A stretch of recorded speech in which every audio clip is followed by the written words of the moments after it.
Ariel is black. Get over it. Disney's 1989 film, The Little Mermaid, is one of the company's most well-known projects and is often credited for getting them out of a decades-long slump that effectively reinvigorated public interest in the brand, making the movie one of the reasons why Disney is as big as it is today. Loosely inspired by the 1837 Danish fairy tale of the same name by Hans Christian Andersen, the film follows a red-headed teenage mermaid, Ariel, after she falls in love with a human and decides to trade her voice for a pair of legs. With Disney releasing several live-action adaptations of their most popular films in the past decade and announcing new ones all the time, it was inevitable that they'd eventually turn their attention to The Little Mermaid, with the company first confirming that the live-action remake was in early development in 2016. It's become a bit of a running joke that Disney's live-action remakes are poorly received, but the vitriol directed towards The Little Mermaid is at a whole other level, and the catalyst for this absolutely absurd amount of outrage isn't difficult to determine. While the public was initially wary of this project, this skepticism turned to outright hostility in July 2019 following the casting announcement of singer-slash-actress Halle Bailey as Ariel. Because the internet has a notoriously short attention span, the hubbub eventually died down, except amongst those who made it their entire personality. But in 2022, the discourse was reignited following the release of the film's teaser trailer, which was the first official look at our new Little Mermaid. As of the publication of this video, the teaser trailer has over 3.5 million dislikes on YouTube, which is quite the response to a video that's a mere minute and 23 seconds in length. Unfortunately, this backlash has only gotten more intense as the film's release date draws closer. People have bent over backwards to come up with reasons as to why Halle Bailey isn't a good choice for the role, sparking the trending hashtag, #NotMyAriel. But at the end of the day, it all boils down to one thing: she's black. One of the worst parts about all of this backlash is how little Disney has done to stand up for Halle. That isn't necessarily off-brand for them, as plenty of people in other Disney-owned properties have been run off of the internet because of their misogynistic and racist fanbase before. But it's a shame that Disney has essentially thrown her to the wolves, leaving Halle to make comments and press releases all on her own. So you know what? If they're not going to defend her, I will.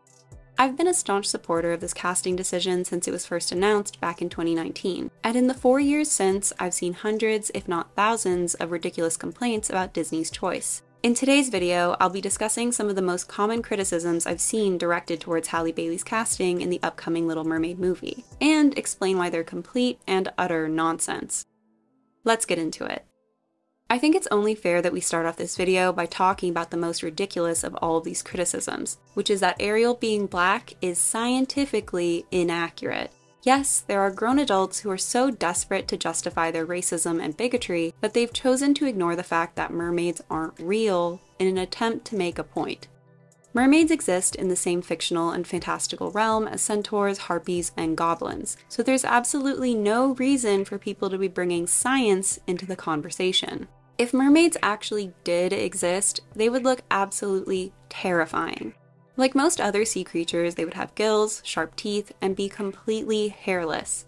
In fact, historical accounts of mermaids, like those reported by Christopher Columbus, are believed to have been sightings of manatees or seals. Considering that's the same man who thought the Americas were India, that sort of egregious mistake doesn't surprise me. The beautiful humanoid mermaids that are depicted in media aren't rooted in reality, so drawing the line at a mermaid having dark skin isn't just absurd, it's obtuse. Especially when actual scientists have said that mermaids having darker skin wouldn't be completely unfounded. According to marine biologist Karen Osborne, whose studies explore how a fish's appearance helps them survive, quote, "Right at the surface, a lot of things are blue, because you blend in with the sky behind you for predators that are down below looking up. As you get deeper, you see animals that are pigmented or deep red because there's hardly any red light in the deep sea, so being red is effectively being black. Then you see lots of brown fish and lots of black fish and lots of ultra black fish. Being black in the deep sea is a really good camouflage, because once you get below 300 meters, it gets really dark, and there are a lot of organisms down there that produce light.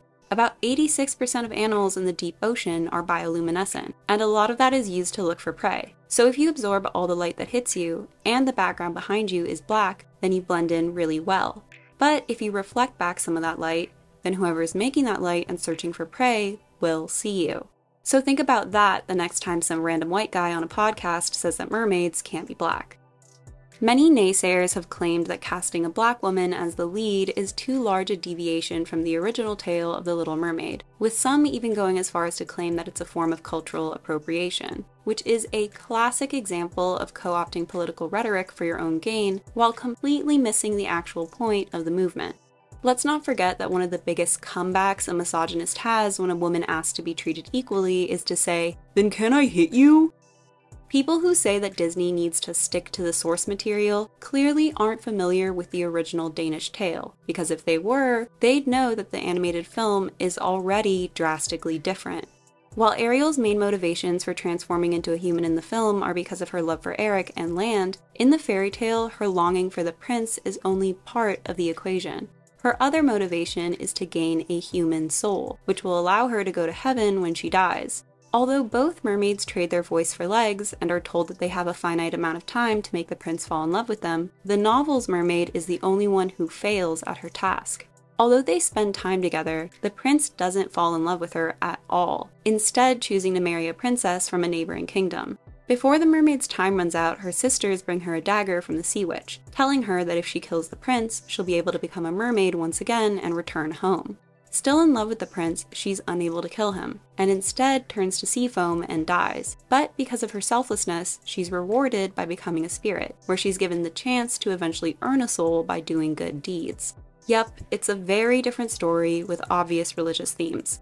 I personally find the original tale to be far more bittersweet and heartbreaking than Disney's version, which is likely the reason for all the changes in the first place. And that isn't out of the norm either, as all of Disney's films have deviated from the original fairy tale in one way or another in order to make them more family-friendly. People have also said that by making Ariel black, it's historically inaccurate. Although it has European influences, Disney's Little Mermaid is set in a fictional country, meaning that literally anything can happen because it isn't real. It's just a movie. It's pretend. You're an adult, you should know that. We all know that none of the people making this argument actually care about historical accuracy. They just want to be able to say that non-white people should only be slaves in a period film without being called out for their racism. This sort of "how dare there be diversity in my fantasy" outrage pops up anytime people of color are introduced into a fictional universe, which is so ridiculous it makes me laugh. These people can suspend their disbelief enough to watch orcs, dragons, aliens, and elves, but people of color? No, that's going way too far. It's well known that Hollywood was built upon the marginalization of minorities, as seen with the creation of the Motion Picture Production Code, aka the Hays Code, back in the 1930s. The Hays Code was a set of strict industry guidelines that were instituted up until the 1960s, and amongst these various rules was the outlawing of miscegenation on screen, which meant that two people of different races couldn't be depicted in a romantic or sexual relationship. In an era where a person of color was never given the opportunity to be the lead in the first place, this rule effectively allowed all of Hollywood to get away with casting only white actors as their leads for decades.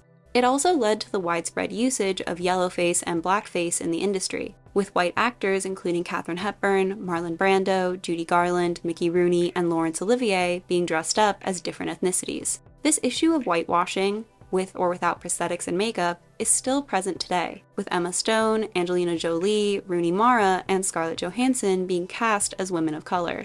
By continuing to cast white actors in these roles, it not only erases a crucial part of that character's storyline, history, and culture, but it also continues a cycle of discrimination and exclusion within the entertainment industry. In recent years, we've seen more and more actors of color appear in works of fantasy and fiction, including The Rings of Power, Bridgerton, House of the Dragon, and Percy Jackson, all of which have caused quite the uproar. These critics have even co-opted the serious issue of whitewashing to suit their agenda, claiming that Hollywood is guilty of blackwashing by making these originally white characters black. In regard to The Little Mermaid, you often hear arguments along the lines of, well, what if we made Pocahontas or Princess Tiana or Mulan white? How would you feel about that? But this weak diversionary tactic makes absolutely no sense, considering Ariel's skin color has no effect on the story being told. The most important part of her character is that she's a mermaid who rebelled against her family and decided to become a human because she fell in love. That's it. It should be obvious, but whitewashing Tiana, Mulan, or Pocahontas would be inappropriate because their racial and cultural backgrounds are crucial to the themes of the film, as well as their personal journeys. And that isn't exclusive to Disney's princesses of color either. If you took Merida, whose entire storyline is directly related to her Scottish heritage, and then made her Asian, it would be a completely different film.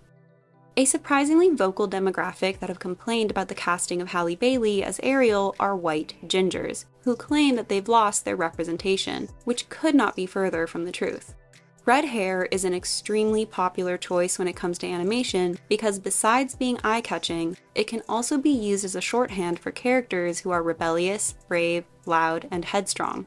As a result, red hair is often given to the lead characters in both animated films and TV. And off the top of my head, I can think of Mrs. Incredible, Kim Possible, Daphne Blake, Fiona, Blossom, Starfire, Anastasia, and Jessica Rabbit. And that's just the tip of the ginger iceberg.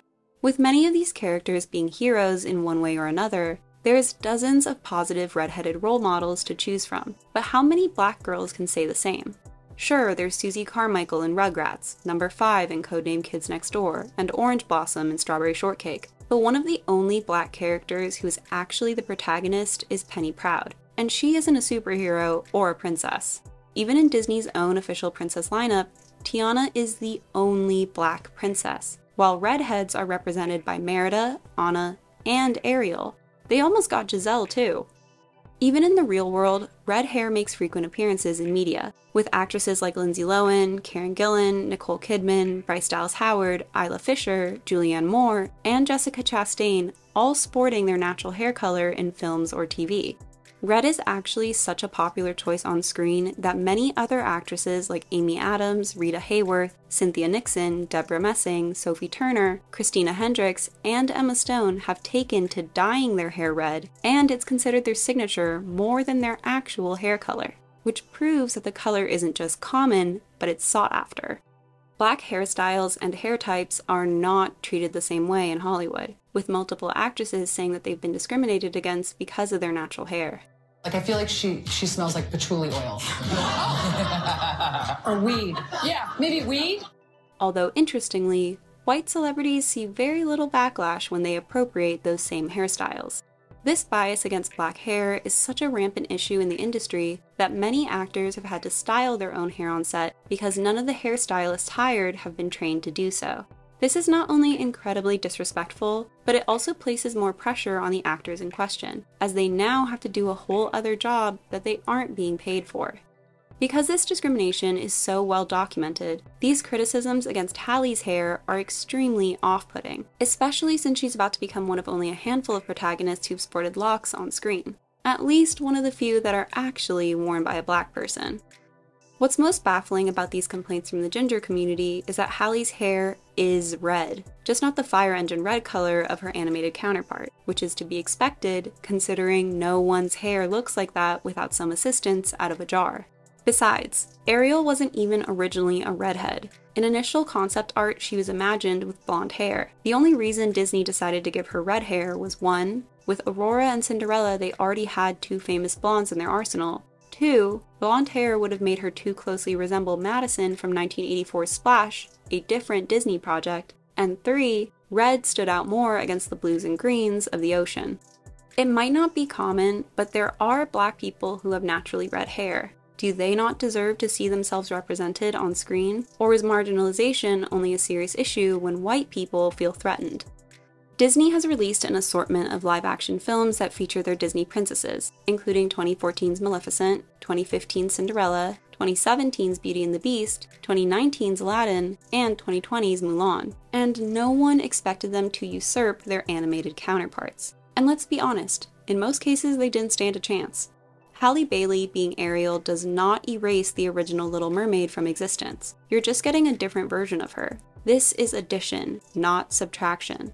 Also, if this version allows a whole new group of little girls to finally see themselves on screen, why is that so terrible? Some people have said that the casting choice is a clear indication of Disney's newfound wokeness. Although I have criticized the company for its disingenuous pandering in the past, it's entirely possible that Halle Bailey was simply the best choice for the role. Just listen to her sing. Don't forget that when Eartha Kitt first became Catwoman, it was considered quite controversial at the time, but now it's one of the most iconic iterations of the character. I'd be all for criticisms like this if it was actually coming from a sincere place. But because this is only ever brought up when previously all-white pieces of media are made more diverse, and not when projects about people of color are whitewashed, it's clear that this is just a deflection strategy. Sure, you can say that Disney is being unoriginal, although that should have been obvious from the fact that they're remaking a movie they've already made. But we also have to acknowledge that by casting Halle Bailey as Ariel, Disney is making history. There have been dozens of white mermaids on screen, some good, some evil, and some somewhere in between. They are not an endangered species. Halle is about to become the first black mermaid in the entire history of Hollywood. Meanwhile, the original Ariel wasn't even the first redheaded one. Is that not something that should be commended? We should definitely be having conversations about Disney's hesitance to make new movies that feature black leads, but in the meantime, we have to make do with what we've got. Black people are severely underrepresented in film in general, so regardless of whether or not it's an original story or one that's been told a dozen times, they deserve to see themselves on screen. Unfortunately, this is something that a lot of people struggle to grasp, especially in this day and age when certain backwards ideologies are making a return. So anytime there seems to be an improvement when it comes to representation and diversity, the alt-right always seems to be working themselves up over it. For a group of people who are always going on and on about the snowflakes needing to toughen up, they sure do spend a lot of their time whining, don't they? It's always woke agenda this, political correctness that. Just say that you don't like that you're finally being held accountable for your prejudices and be done with it. Because the movie hasn't been released yet, we have no idea whether it will be good or bad. But what I do know is that I'll be watching it in support of Halle Bailey either way. Are you looking forward to The Little Mermaid? I hope you enjoyed this video, don't forget to like and subscribe, and I'll see you soon. Bye!